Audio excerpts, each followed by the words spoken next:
and welcome back to my channel. Welcome if you are new. I wanted to make sure that we were continuing learning through the summer. I don't necessarily want the summer to feel like a continuation of school, even though we don't do anything like crazy. She's only 4 years old. She just recently turned 4.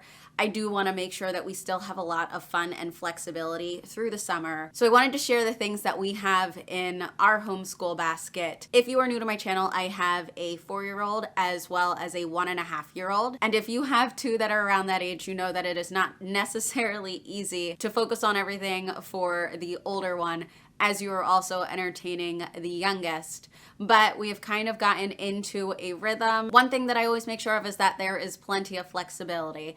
So there are things that will probably change as we find what is or is not working. But as of right now, I'm going to show you what is working for us. We still start out our day with our circle time board. If you have not seen the circle time board that we have created or what our circle time routine looks like, I'll make sure to link those videos below. You can check them out. I'm not going to go into that in this video. So after circle time, we do get ready for the code. I got the teacher's guide to go along with this.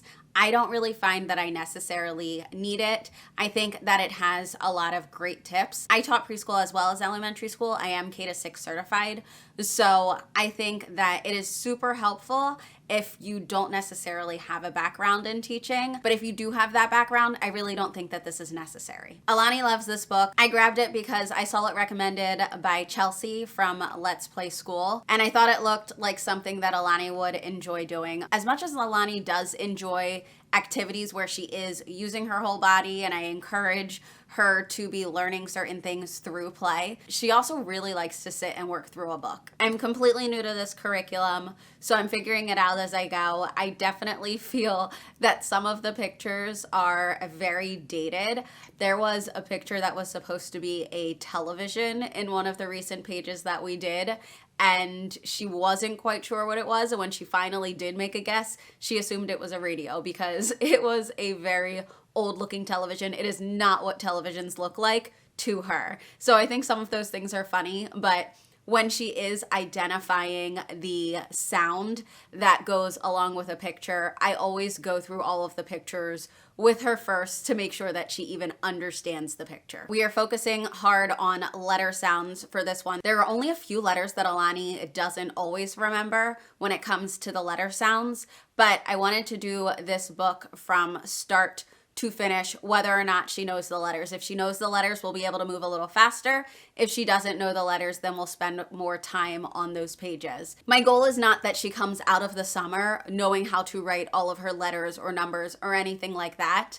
I just like it to be something that she is practicing. On top of that, she is going to be working more with Play-Doh and other sensory items. I really want her strengthening her hands. We are going to be working on her scissor skills. That's something that we already work on, but I feel like I don't do it regularly enough with her. So I do want to work on that more regularly with her. And the other things that I want to work on her more with is lacing. She actually has a sewing activity that she got from my grandmother for Christmas, and I want to make sure that she's doing lacing, sewing, and I want to work on tying shoes. Sight words are another thing that we work on. This is not something that I push too hard, but I like to play little games with the sight words, whether it's a scavenger hunt or she's jumping from the different sight words and saying what the word is. I try to just incorporate little activities to just start introducing some of the sight words. These are just basic flashcards that I believe I found on Amazon. I forgot to mention, but after circle time, we do a story. I have been reading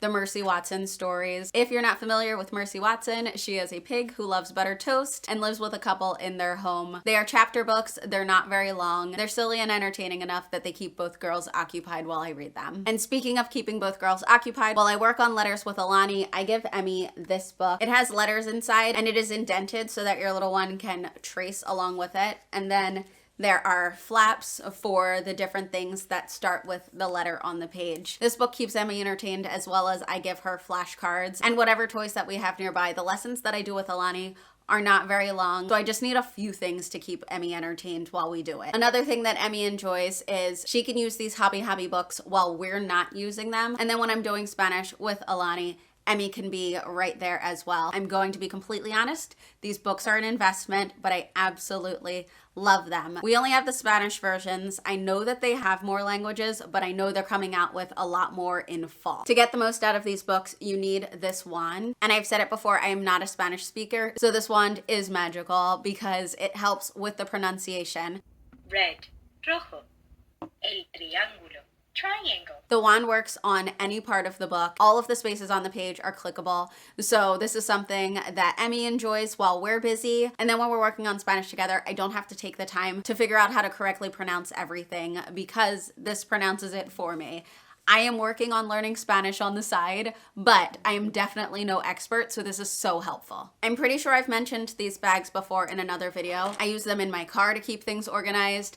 I use them for games that take up too much space in their box. But once I put them in the bags, they don't take up as much space, and we really don't need the boxes for the games. But this bag right here is where I have all of our things for math. So obviously there are tons of things that we can do for math throughout the day, whether we're cooking or I'm just using whatever we're playing with. But I do have these MathLink cubes as well. What I like about these is you can do so many things with them. So they come in different colors. Obviously you can work on your colors with these as well. But what I really enjoy is these cards that they come with. It's an easy way to quickly set up a fun activity. For example, this one is patterns. And then this one, if we were doing them, we could be grouping items. So whether we're grouping by color or grouping by shape. So on the sides of the cubes are different shapes like square and triangle and pentagon. So you could just be grouping them by which side is facing up so that you can see certain shapes. And then I'll just show one more. This one would just be basic addition. So different cards have different things that you can work on. And what I like about it is they are matched up really well with the actual size. But I feel like there are so many times where I buy something and it comes with activities that you're supposed to do with it, and I just find it easier to come up with my own activities. But I do really like the activity cards that come with these MathLink cubes. And that's gonna be it. If things change or if I need to update anything, I'll make sure to let you guys know. But I really think that this is simple enough that we'll be able to continue it through the summer, because when things get broken up with family visiting or visiting family, going on vacations, those kinds of things, this is something that's really easy to fall back into or to even take with us if we're going to be gone long. I've also moved some things around with our homeschool space, my space that I need to keep my stuff in, as well as where and how I have the girls set up. So I'll make sure to do an updated video on that as well. Please let me know what your summer plans are when it comes to homeschool. I love to see the different resources people are using. I am so new to this homeschool world, so it's really helpful to be able to pick other people's brains and figure out what works best for our family. If you have any questions, as always, leave them in the comments, and I'll see you in the next video. Bye.